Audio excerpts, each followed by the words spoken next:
জলি তার সামনে থাকা মহিলাকে দেখে অবাক হয়, কারণ সেই মহিলার হাতে সেই ট্যাটু আর্ট করা আছে যা সে 14 বছর আগে সেই মহিলা কিডন্যাপারের হাতে দেখেছিল।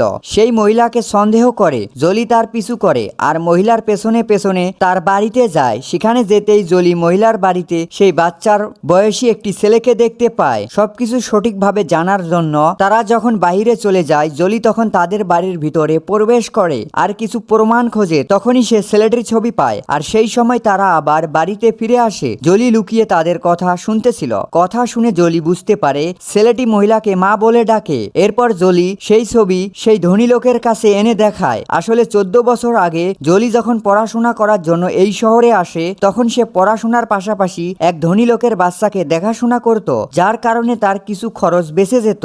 একদিন যখন সে বাচ্চা নিয়ে বাইরে আসে, তখন তাকে অজ্ঞান করে অজানা কেউ বাচ্চাটিকে নিয়ে যায়। জ্ঞান ফিরিতেই জলির শুধু মনে আছে সেই মহিলার হাতের মধ্যে একটি ট্যাটু আছে, তাই সে মনে করে এই ছেলেটি সেই বাচ্চা।